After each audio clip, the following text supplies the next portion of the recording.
Hi guys, what up? Good evening or good morning sa inyo guys, sa mga nanonood. Hello ma'am, good evening. Ako nga pala si Axon Morris Belen. 19 years old, 70 kg, 5'9" yung height, and um, taga Gumao Central. Favorite color ko is blue. Um, Hobby ko is mag-live selling, magbenta ng damit. And yun, business, um, talking to clients, mga bibili, ganun. And other than, magmotor, yan. Utusan ako, and then, and yan, other stuff. So, icebreaker. Tuma tayo guys, icebreaker hindi nyo naman kailangan sumagot. Kung bahala sa inyo kung pwede nyo hulaan. Okay guys. It is using someone else's work without giving them proper credit. Okay? What's the answer? So, it is plagiarism. Yeah. It's a total means available to a company for increasing production or profit, including land, labor, capital, and raw materials. Ano yun guys? It is resources. It is the use of words protected by copyright without permission for usage where such permission is required. Copyright infringement, yan. Their quality of being true or correct even in small details. Accurate, okay, yes. Chat lang guys. Okay. Introduction to resources guys. Okay. Our organization treats company assets such buildings, equipments, and manpower as important resources. Resources are the total means available to a company for increasing production to profit, including land, labor, capital, and raw materials. Without these resources, this organization would cease to exist. Imagine a bank without money, a manufacturing plant without forklifts, or a school without teachers. Okay?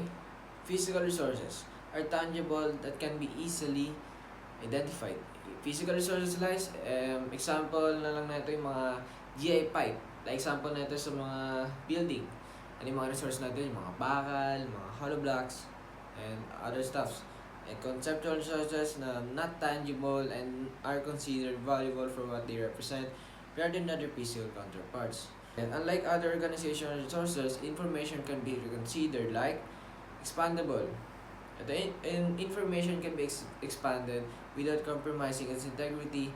In fact, by having additional information, much more can be understood related from it. Okay, compressible.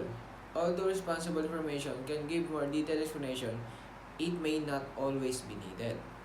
Okay, transportable information, especially digital information, guys, is easily transportable.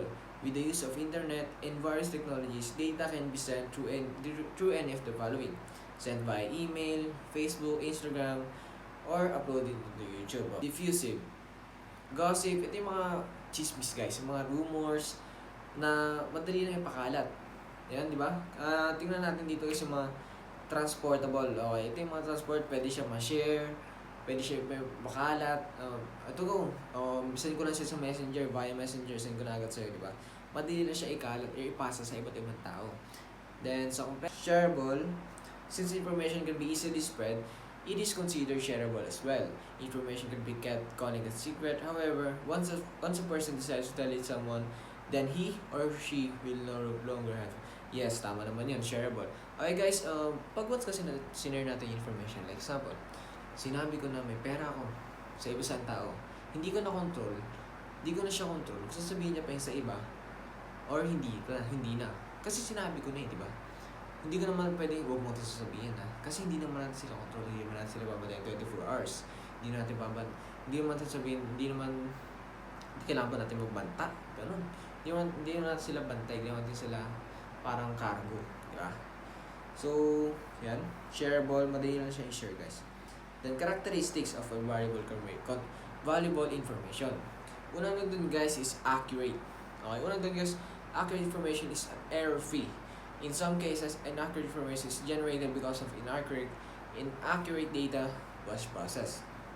Okay guys, ang accurate information daw is an error-free. So, parang bihira to magkamali. meron lang ibang case na nagiging inaccurate lang siya kapag inaccurate yung source na nakuhaan mo. Okay? Ang magiging ang accurate hindi siya pwedeng magkamali. Ang pwedeng magkamali lang dito din guys, yung source. Okay, parang ganun. Pag accurate talaga siya. So, ang complete information naman guys contains all important facts. Missing information could mean possible disaster. Yan. Mga complete information, ito yung tawag doon, mga buong information nandito na lahat. Like buong details, halimbawa, name, date, kailan pinanganak, and overall, parang by data ba, parang ganun. And pag nawala yung isa dyan, halimbawa, nawala yung birth date mo, malaking kawalan yun, malaking disaster. Malaking pwedeng hindi ka matanggal sa trabaho. Like that. And next naman, economical information. Okay. Information should be relatively economical to produce. Decision makers must always balance the value of information with the cost of producing it. Reliable information can be depended on. In many cases, the reliability of information depends on the reliability of the data collection method. Okay.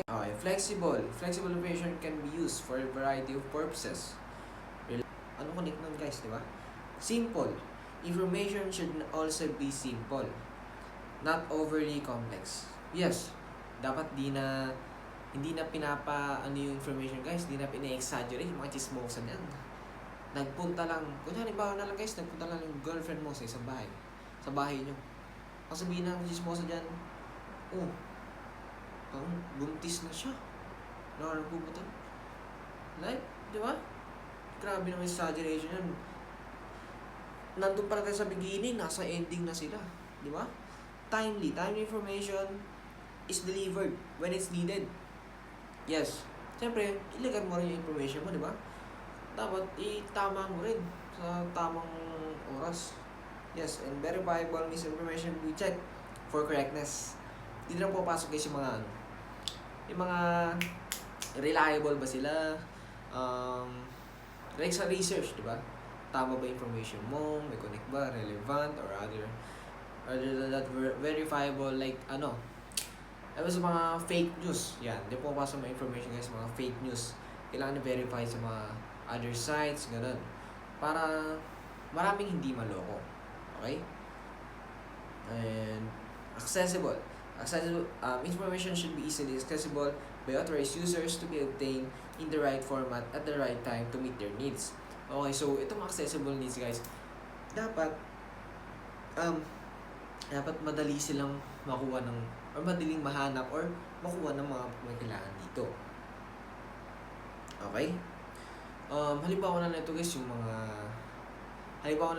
mga weather, oras, di ba? Yung mga pagbukas mo ng cellphone, nandyan agad. Diba? Yung mga accessible information. Mga madali lang makita. Okay, next, secure. Information should be secure from access by unauthorized users. Information as a resource that supports characteristics. Zero marginal cost, non-rival rules, non-exclusive, no transparent. Okay. Thank you guys. I hope you enjoy ma'am sa pakikinig sa akin. Thank you so much po. Thank you.